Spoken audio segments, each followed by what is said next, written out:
Bom dia, nono ano. Hoje, terça-feira, dia 17/11, mais uma videoaula. A prova vai explicar as páginas 32 e 33 e vocês farão os exercícios da página 34 e 35, tá? Análise do gráfico de uma função afim. Deixa eu só abaixar. Em determinadas situações, é interessante analisar o gráfico de uma função. Por exemplo, para saber se está tendo lucro, ou prejuízo, uma fábrica de automóveis calcula a diferença entre os valores obtidos com a venda dos carros e os gastos que teve com a produção. Quando a diferença é negativa, a empresa está tendo prejuízo. Quando é positiva, está lucrando. Esse resultado depende da quantidade de carros vendidos. A função associada a essa situação dá a ideia de função afim. O gráfico dessa função, representado abaixo, mostra o eixo de y e a diferença entre o valor da venda e o valor do gasto com a produção, em real, e mostra o eixo de x, a quantidade de carros produzidos. Repare que, como x pode ser um número natural, o gráfico dessa função não é uma reta, mas é formado por pontos de uma reta. Note que, se vender menos que 550 carros, a empresa terá prejuízo, pois para x menor que 550, todos os valores de y são negativos. Se vender 550 carros, a empresa terá lucro, pois para x maior que 550, todos os valores de y são positivos. E se vender exatamente 550 carros, a empresa não terá lucro e não terá prejuízo. Ela ficará nula, tá? Então, tá aqui o gráfico. Página 32. Agora, iremos para a página 33.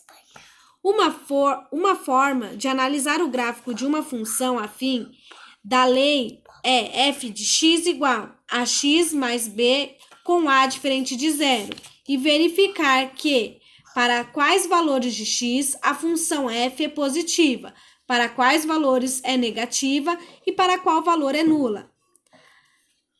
A essa análise chamamos de estudo dos sinais da função. Vamos separar esses estudos em dois casos, considerando se a função é crescente ou decrescente. Quando a função for crescente, pessoal, para fazer o estudo dos sinais, não precisa construir o gráfico da função.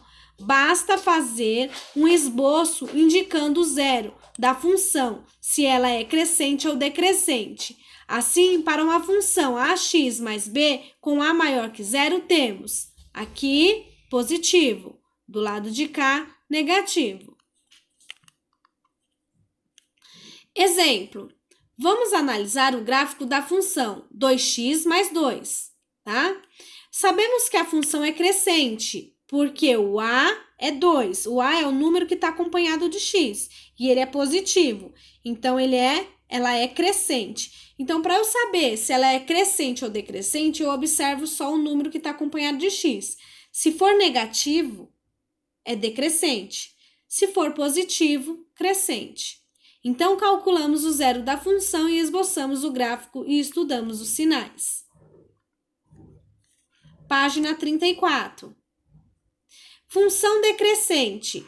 Para a função ax igual, o a tem que ser menor que zero. Então, é aquilo que eu falei. Olha o exemplo. Menos 2x. Então, eu observei o número que está acompanhado do x, tá? Ele é o a. Se ele é negativo, o número que está acompanhado do x é negativo, então a função é decrescente, tá bom? Então, é crescente quando o número que está acompanhado com x for positivo e decrescente quando o número que está acompanhado com x for negativo, tá bom? Então, vamos lá. Exercício 1. Observe o gráfico da função f de x, negativo, porque não tem nada, tem um imaginário, então menos 1, tá? Então, essa função aqui, ela é decrescente, porque o número que está acompanhando x é negativo, tá bom? Para qual valor de x, o valor é zero. Então, quando tá aqui, ó, no zero, tá? tá? Aqui é o 3 e 0. Então, quando tá aqui, quando o x está aqui no 0, qual é o valor que está aqui? 3. Para quais valores de x quando é maior que 0? Maior que 0, tá aqui. Para quais valores de x temos menor que 3? Menor que 3, pessoal. Então, observem o gráfico, ó. Que valor que eu coloco aqui? No lugar de x, ó. Quem quiser fazer a fórmula, pega a fórmula e acrescenta aqui. Menos 1, exemplo 1. 1, menos 1 mais 3, menos 2. Opa, deu número negativo. Ou positivo, por causa do 3 é maior. Então, que número eu devo colocar no lugar de x nessa fórmula aqui, para que o número aqui seja menor que 0, que vai dar número negativo? Ah, vou tentar o menos 5. Menos 5 mais 3 dá negativo? Tá? E analise também o quê? O gráfico. Tá bom?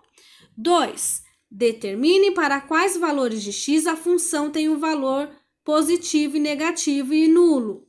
Então, tá aqui a função 7x menos 3. Que número eu devo colocar entre o número e a letra x? Tem um vezes imaginário. Que número eu devo substituir o x para que dá positivo, para que dá negativo e para que dá nulo? Lembrando que nulo é 0, tá? Então, a prova vai mostrar essa número 2 para vocês, a A, tá? Para vocês fazerem os demais. Então, vamos lá. Para x, 3 sobre 7, tá? A função dá 0. Para x maior que 3 sétimo, a função é maior. E menor que 3 sétimo. Por que 3 sétimo? Porque eu peguei o número sozinho, tá?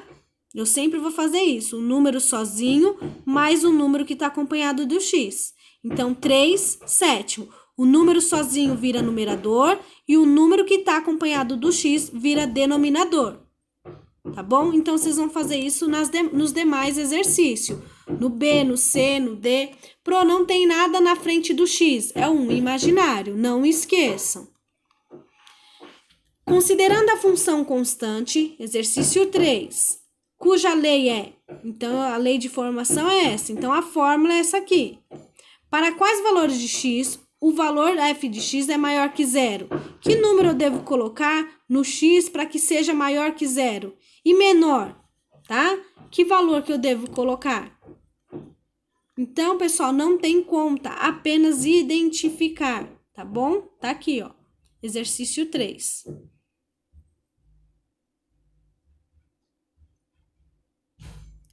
Exercício 4. Determine os valores reais de x para quais leis de função apresenta f maior que 0, f menor que 0 e f igual a 0. Então, aqui, ó, essa daqui é igual a 2, ó, 4. Então, esse exercício 4 é igual ao exercício 2, perdão. 5. O lucro de uma empresa com a produção de X televisores, representada pela lei da função. Então, tá aqui a fórmula. Determine o número de peças que produzir para obter lucro. Então, que número eu devo colocar aqui no X para que determine o mínimo de peças, para que determinar o mínimo de peças, tá bom? Então, a 5 e a 6 são iguais. Exercício somente até a página 35, tá bom? Dúvidas, pode estar me chamando no grupo de WhatsApp. Tenham todos uma ótima terça-feira. Estou à disposição.